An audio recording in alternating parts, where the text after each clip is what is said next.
All right, let's dive right in. Today, we're talking about a method that will completely change the way you read and learn. We're going to flip the switch from being a passive reader to an active learner who can actually hang on to information. So let's do this. So tell me if this sounds familiar. You spend hours reading a book, you're highlighting, you feel super productive. But then, a week later, someone asks you what it was about and poof, it's just gone. It is so frustrating, right? Well, if you're nodding your head right now, I want you to know you are in good company. This is not a personal failure, and it doesn't mean you have a bad memory. It's actually a system problem. It comes from the way we were all taught to read in the first place. I have a name for this problem: the reader's leaky brain. It's that feeling, you know. You're pouring all this incredible knowledge into your head, but it feels like it just leaks right out before it has any chance to stick. And here is the absolute key, and this might actually surprise you.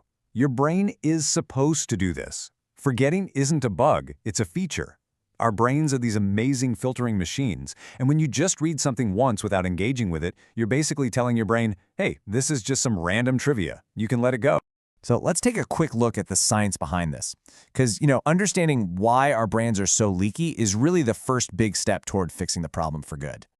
Okay, take a look at this. This is called the forgetting curve, and it shows our brain's default setting in action. Without any real effort to remember something, we lose about half of it in one day. After a month, almost 90% is gone. This isn't a failure. It's just what naturally happens when we don't intervene. And this right here, this explains everything. On the left, you've got all the stuff we normally do: highlighting, rereading. And sure, it feels like you're working hard, doesn't it? But to your brain, it's just easy, low-effort stuff. The active techniques on the right, that's a whole different ballgame. I absolutely love this quote. It's just so perfect. Think about it. You can eat all the food you want, but if your body doesn't digest it, you get zero nutrients. Well, reading's the same. If your brain isn't actively working to process, to recall that information, it just passes right through.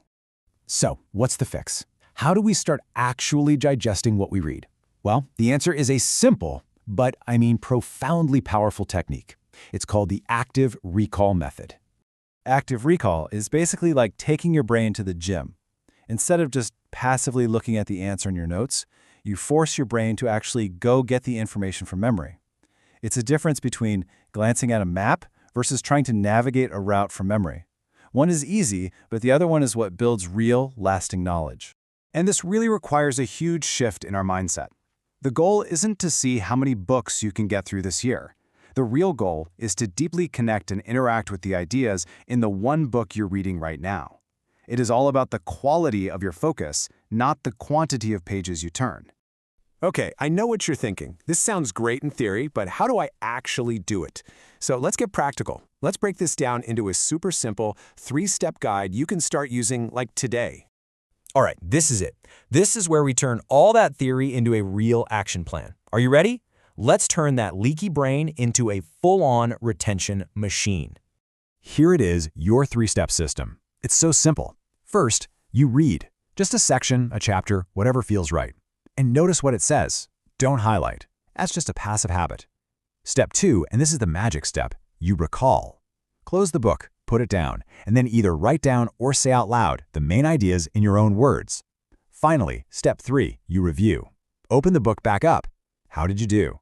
What did you get right? What did you miss? This last part is what closes the loop and makes the learning stick. So what happens when you actually start doing this? When it becomes a habit? Well, let's talk about the payoff, because making this one small shift in how you read has some huge benefits. The payoff is massive.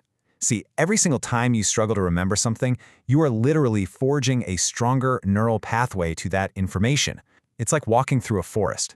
The more you walk the same path, the clearer it gets.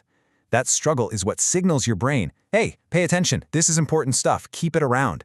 It also immediately shows you what you don't know, which makes your study time incredibly efficient. So, here's the bottom line. This simple cycle, read, recall, review, is a direct assault on that forgetting curve we saw earlier. You're actively stopping that natural process of forgetting, and instead, you're building knowledge that actually lasts. And that really brings us to the end. There's only one question left to ask. What are you going to use this for? Think about that book that's been sitting on your shelf, or a new skill you need for work, or just a subject you've always wanted to really get. What's the first thing you're truly going to master, now that you know how?